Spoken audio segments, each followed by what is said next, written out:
Alors salut à toi mon cher ami, sois le bienvenu dans cette nouvelle vidéo où je vais te parler aujourd'hui, dans le cas où tu débutes ton activité, je vais te dire par où commencer, quel est mon conseil si tu dois te lancer aujourd'hui dans l'aventure. Alors pour ma part, si tu me suis un petit peu, même si pour l'instant mon nombre de vidéos est assez mince, mais j'y travaille, sache-le. Eh bien, j'ai géré plus d'une vingtaine de sites e-commerce, de par mon travail de consultant spécialisé dans l'e-commerce. Et si tu veux, j'ai vu un petit peu tout type de secteur d'activité.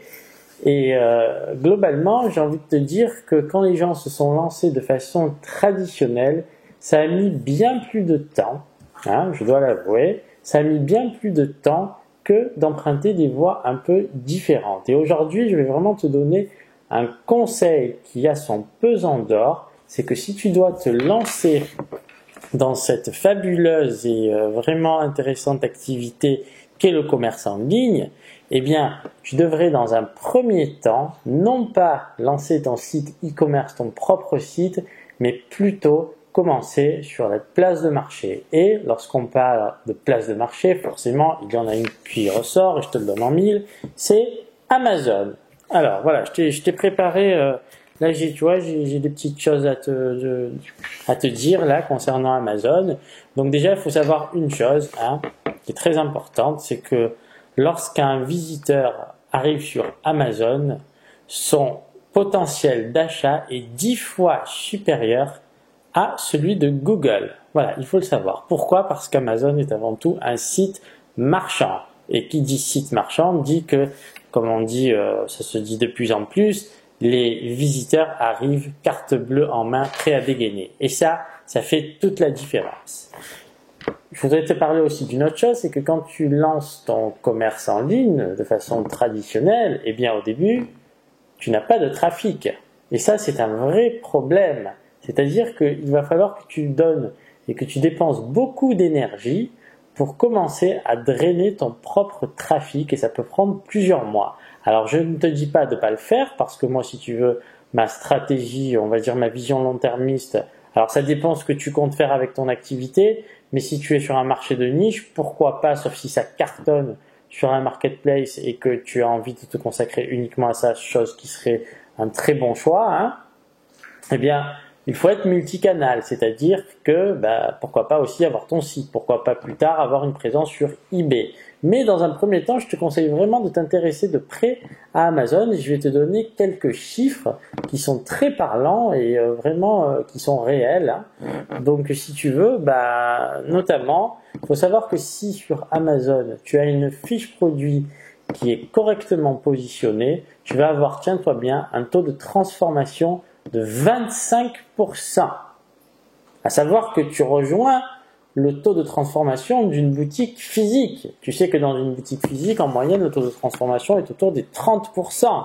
En effet, regarde, quand tu rentres dans une boutique, il y a un rapport humain qui se fait, le conseil est bien plus adapté, et puis très souvent, tu dis moins facilement non quand tu rentres dans une boutique et que tu as affaire à un être humain plutôt que derrière un ordinateur. Et donc, il y a des études qui ont été faites là-dessus et une fiche bien positionnée, et puis moi-même par expérience, dis-toi une chose, c'est que tu vas avoir 25% de conversion, c'est-à-dire qu'un visiteur sur 4 va effectuer un achat, c'est monstrueux. Tu ne pourras jamais l'avoir avec ton site.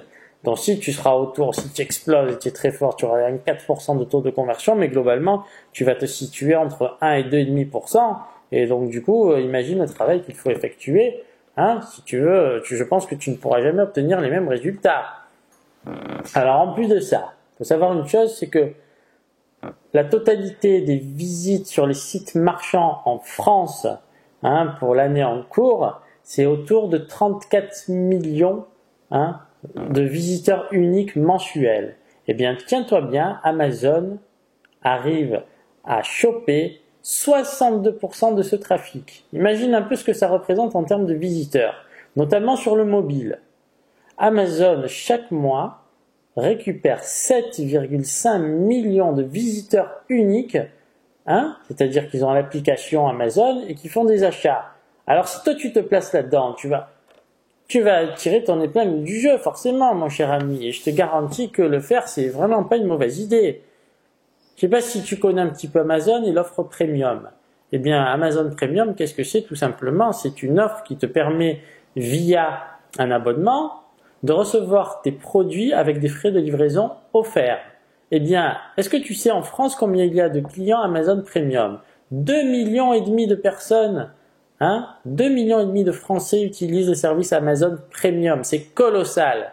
Et donc, pourquoi je te parle d'Amazon Premium? Parce que on a déjà parlé de logistique. Tu sais que quand tu envoies tes produits à Amazon et que Amazon dispose de ton stock, c'est lui qui va fournir le service logistique, c'est-à-dire que ce n'est pas toi qui vas envoyer les produits, mais c'est lui.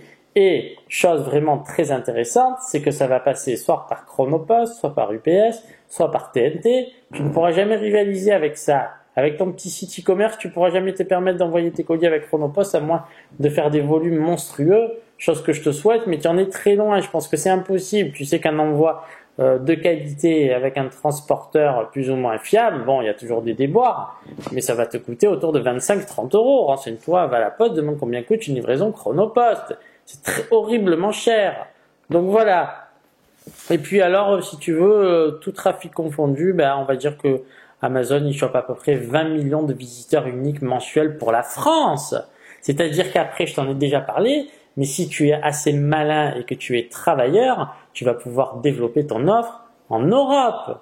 Il y a le programme qu'on appelle pan-européen, c'est-à-dire que ton produit va pouvoir être vendu sur plusieurs pays européens. Imagine-toi la puissance de frappe. Quand tu compares ça avec ton site, c'est ridicule.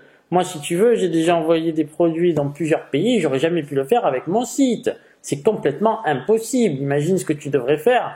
Tu n'as pas la puissance de frappe d'un Amazon. Donc voilà. Moi, si j'ai vraiment un conseil à te donner, et si c'était à refaire, j'ai fait beaucoup d'erreurs, notamment j'avais un client là qui faisait plusieurs millions d'euros de chiffre d'affaires avec son activité. Il s'est lancé dans le commerce en ligne. Un travail monstrueux a été effectué. Eh bien, tiens-toi bien. En un an, tu sais combien de chiffres d'affaires il a fait? À l'époque, il était plutôt dans le prêt-à-porter. Bon, un accessoire du prêt-à-porter, je peux pas tout dévoiler, mais bon, tu sais combien il a fait en un an d'activité, mon cher ami, en payant un petit peu de marketing? 16 000 € de chiffre d'affaires annuel. J'en ris aujourd'hui, mais je te dis qu'à l'époque, il la menait pas large. Et puis alors il y a aussi, il était un peu naïf, il m'a dit bon ben moi alors comme c'est des gens qui font plusieurs millions d'euros de chiffre d'affaires, ils ont l'impression qu'avoir un site ça veut dire réussir, avoir un site et avoir un stock ça veut dire réussir. Mais quelle est la chose la plus compliquée à ton avis aujourd'hui sur internet?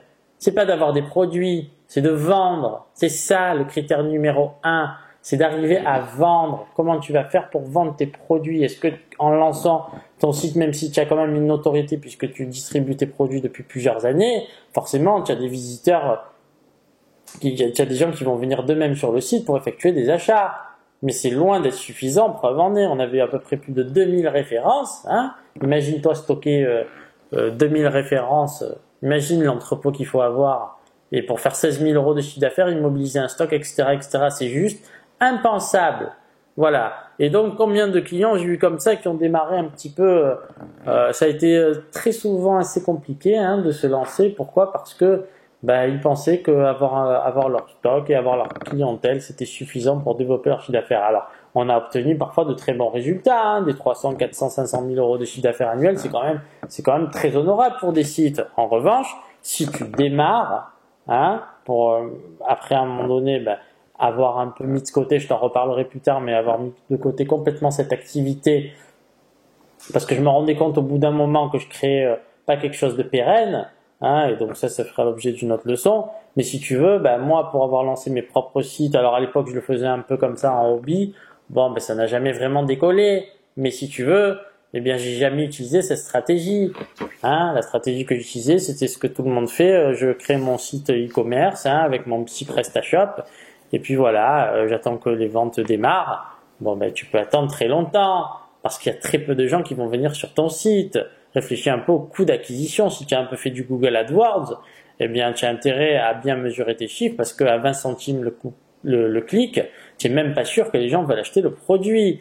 Donc voilà. Alors après, il y a aussi des avantages à avoir ton propre site, c'est que les clients t'appartiennent. Là, quand tu es sur Amazon, les clients ils t'appartiennent pas.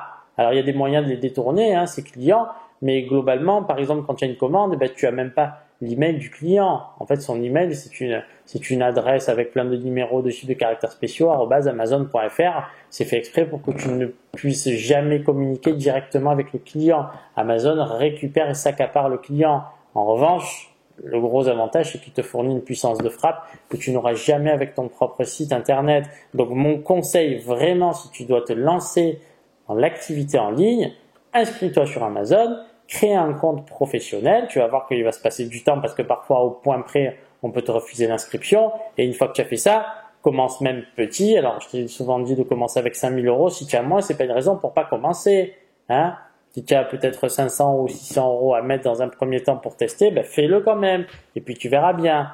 Donc voilà, c'était un petit peu mon conseil du jour. Ne fais pas cette grave erreur qui est de dire, à moins que tu aies un budget intéressant, et là c'est différent. Mais si tu n'as pas un gros budget, ben, l'avantage d'Amazon, à mon sens, c'est que à partir du moment où tu proposes tes produits à la vente, eh bien, tu peux, dès la mise en ligne de tes produits, commencer à générer des ventes. Alors forcément, au début, ça va prendre un peu de temps, mais tu auras une visibilité que tu n'auras jamais avec ton propre site en partant de zéro.